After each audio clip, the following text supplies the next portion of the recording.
All right, thank you for the stout those among us who made it here this morning after the gala. The early attendance is down, and I certainly understand it was a wonderful meal. I'm here to talk today about some work, the approach used by Michigan DOT. Michigan is sort of my second home now. I retired from North Carolina DOT, and I'll be honest, their public involvement process was not nearly as good as the one done by Michigan DOT. So when I took the position with the National Center for Pavement Preservation, I made an agreement to travel to Michigan 1 week per month, and so have really learned a lot about Michigan DOT and how they approach their program. So this is, I'm going to give you a very brief introduction to Michigan's system. I don't know about all of you. I enjoy hearing about all the different systems from different countries and different states. So that'll just give you a little bit of context. Talk about their program development and how those programs tie together. Their basic asset management process, which is fairly typical but does keep things in context, and then intermixed throughout, but specifically at one point I will talk about communicating with the public. One thing I want to point out to you, on the screen you will see pictures of their documents that they generate, and these are freely available for the public, and I think some of them are really excellent models for others to use. And then I'll wrap up with a few conclusions. So this is the first document. They put it out every year. It's called Fast Facts. And it just lets the citizens know about the system, how many miles there are, how many bridges there are, about the responsibilities of the agency regarding rail, airports, bus routes, rail routes, and other responsibilities. It helps the public understand that their road is just a small piece of a big system. They have a very well-developed asset management process. The State Transportation Commission, like many, I think, policy organizations at the top, tends to be the portion that interacts on the political side. Underneath that, there are leadership teams. These would be engineers and financial managers in the agency. Then I think one of the things that's really important that it's integrated in their asset management program is they have their revenue and use teams integrated with the asset management. Then they have a project review board, and then they have a special group that does the call for projects, and it approves what the regions submit. It is a very decentralized agency. The funding comes into the Central Bureau, and then it is programmed out. There are 7 regions and 22 transportation service centers. I'll talk a little bit about those later on. They serve a very specific purpose. And Michigan is interesting. It's hard you can't be far away from the lakes. The Great Lakes pretty much surround Michigan. Okay, this is the asset management process. It's very typical. They begin with their goals and objectives. In their case, these are very specific and include some targets. They collect their inventory and condition data. For state roads, of course, this is required for Federal Highway Administration funding. So they have their inventory and condition data collection. They have processes that I'll just refer to briefly. They have a bridge process and a pavement process to determine rates of deterioration. I'm not going to be discussing those. That's really, that would have been in a session earlier. They have performance measures and standards, and these standards and measures and standards have been in place for more than 20 years. So for the US, this is a long-standing asset management program. They develop their investment strategies, and it's key where this is located in their asset management program. Their programs, their projects, and their practices come after the finances are well fixed and well known.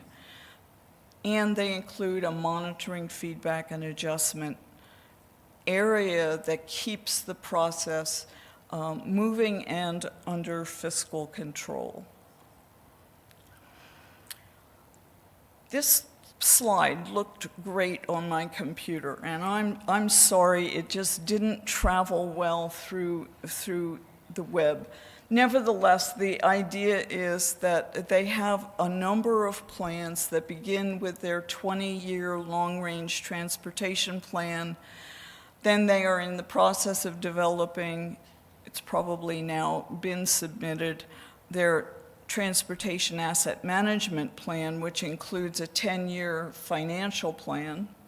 Then they have a 5-year transportation program, and finally their transportation improvement program, a STIP, which you'll hear from states in the US, either a TIP or a STIP. It's the same thing. It is the federal aid program for work. Their asset management program, as I mentioned, begins with revenue estimates. They use federal and state fuel taxes. They use state general funds beginning in 2019. Many states in the US have found that their revenues from fuel taxes were flat or declining due to increased fuel efficiencies, and so the state has augmented out of other tax revenues. And then they use short and long-term projections of revenue for future planning. This is another one of their documents that is designed to help the public understand fuel taxes and what those taxes are used for. It's an excellent little document. These are all available through the Michigan DOT website. So at this point, the district, there is a budget, a dollar amount, and that each area is asked to consider revenues, policy, objectives, and needs, and divide their money into the programs that are shown here. So routine maintenance is included, repair and rebuilding roads is included, and trunk line modernization, those would be the heavier rehab projects. In addition, bridge and safety as well. That turns into a document like this, which is also publicly available and on their website, that includes a breakdown for what money is going to be used in each 5-year period for each of the categories of funding. This is a really high level of public information about the 5-year plans for fiscal constraints. I really love this information that they have available. Once that funding is defined, it's allocated for pavement only based on a fixed formula that's based on cost, condition, and usage. Michigan has a few large urban centers, but Detroit outweighs them all. It is their biggest city by far. And so there is a little bit of rebalancing outside of this formula, because if you just use the formula alone, all of the tax revenue, or a great deal of it, would go just to the Detroit metro area. So there is a little balancing, but it is minor, and these cost, condition, and usage really drive where the money is spent. Uniform sets of instructions are sent to each division for developing their program categories for specific how they're going to reach their targets, the strategic direction, and what the project selection criteria will be. This is not for developing projects at this point. At this point, they're determining what % of their money is going to go for routine maintenance, what % is preservation. They decide that first, and after that's approved, then they move on to project selection. Investments are stratified by road type, interstates highest, then the US routes, and so forth. So I think many agencies do that. The result of that, actually, and now having heard Dave Peshkin's presentation yesterday, I know you can't read this, but the goal here is to just show you that they take this information and they create for each region, the colors across the top are those regions. Each region does an allocation of their funds for each of their ADT categories and for each road category. So, and a very complete listing. And again, this is, at the very bottom, you'll see after the metro redistribution, they do a little redistribution to make sure everybody gets enough money so that the rural areas are not falling into disrepair. The condition strategies, they use essentially deterioration models. They call them the road quality forecasting strategy and the bridge condition forecasting strategy. Those are essentially PMS and BMS activities. So they project those conditions, and they use those projections now as they're beginning to develop projects instead of programs.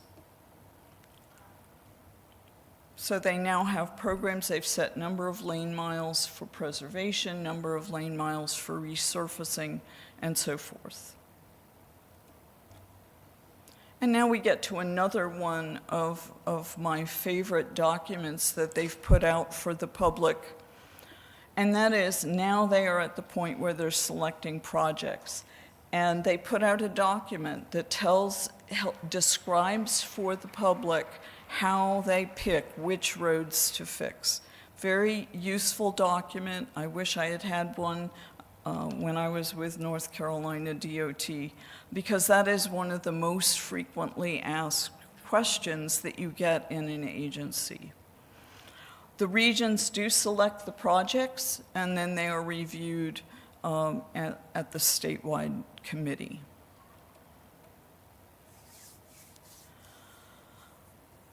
They include investment management in their process.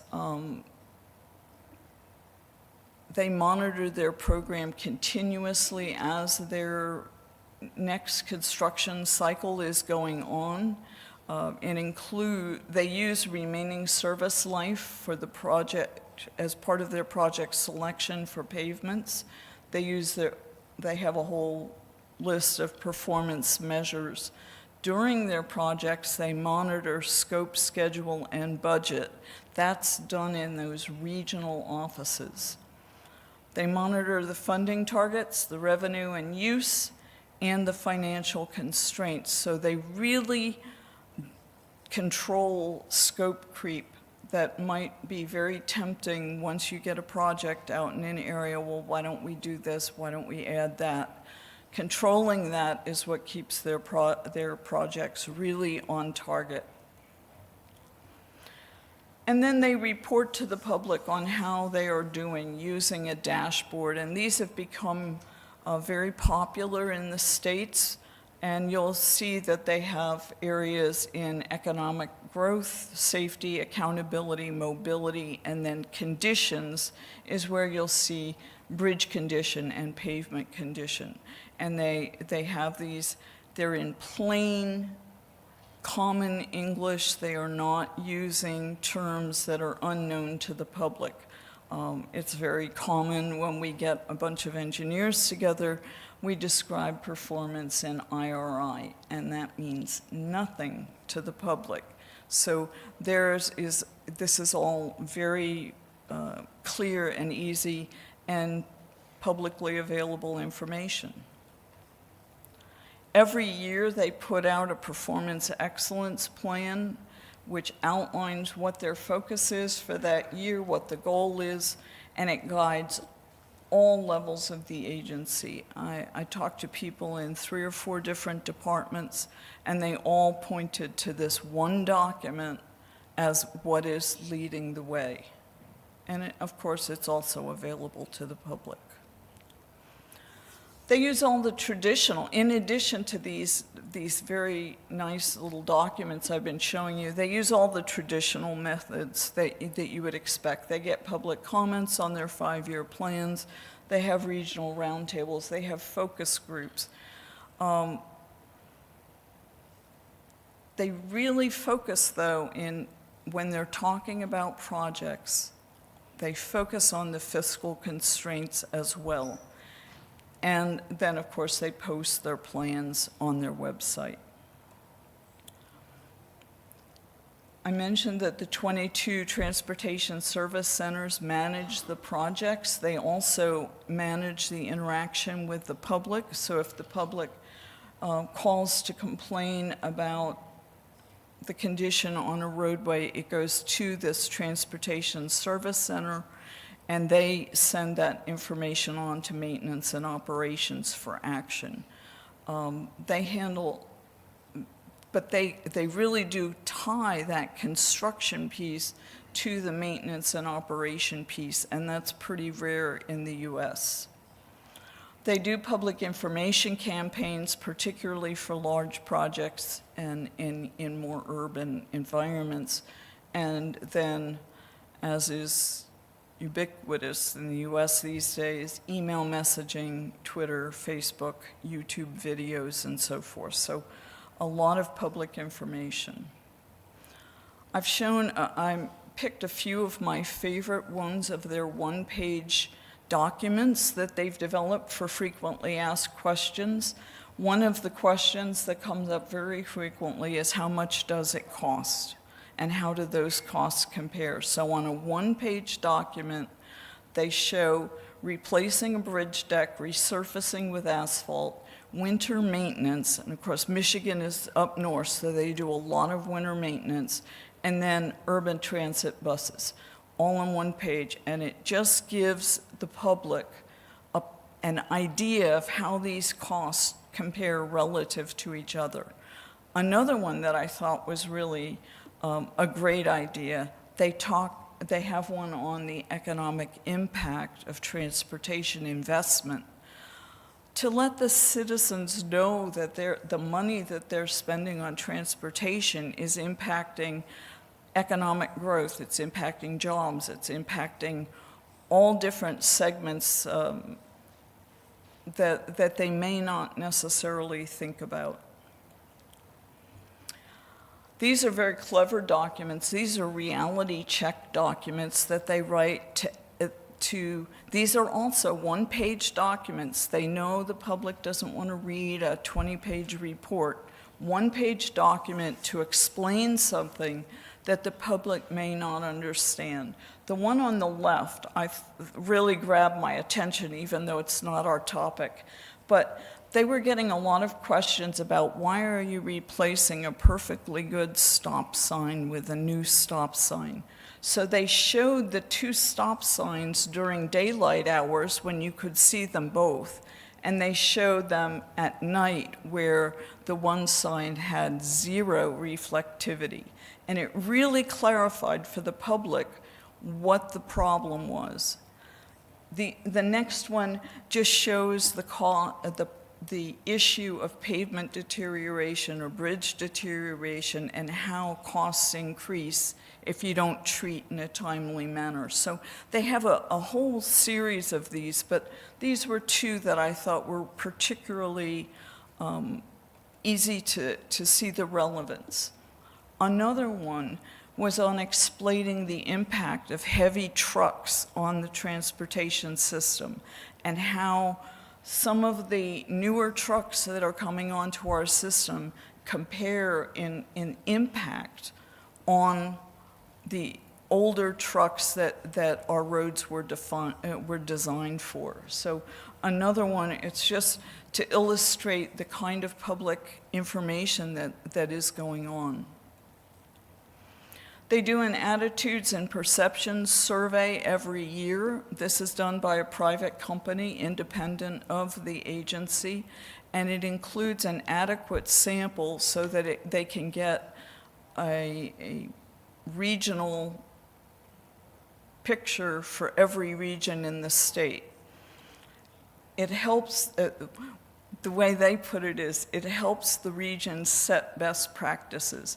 Regions are competitive in the US. District engineer does not want to have the lowest public perception score. So they're going to use this. They call that setting best practice, but it's really trying to do better than their colleagues in other regions. So what are the benefits of their asset management approach? Well, it really aligns their organization all the way through their fiscal part, their planning part, all the way through their operation and maintenance. They address infrastructure needs in a very carefully defined and controlled way, but they always keep an eye on that fiscal constraint.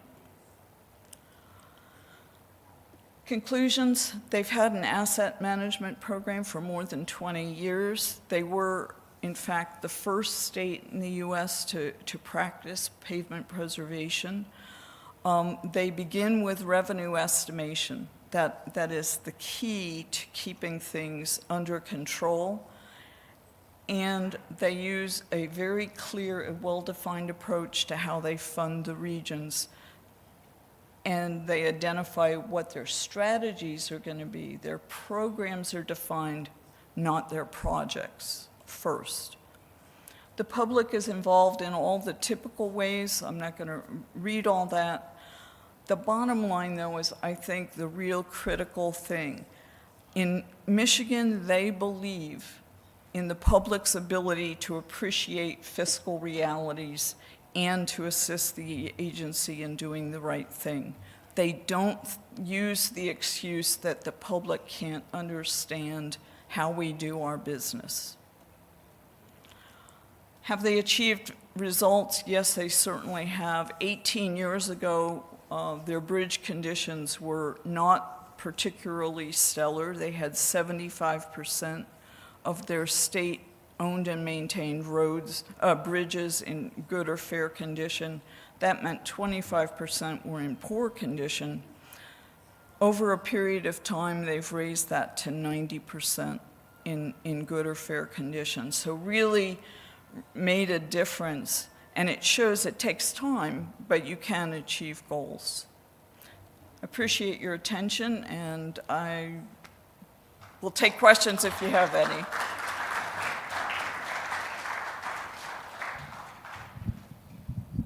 Is there any questions for Judith? Do you want to do questions now or after all the speakers?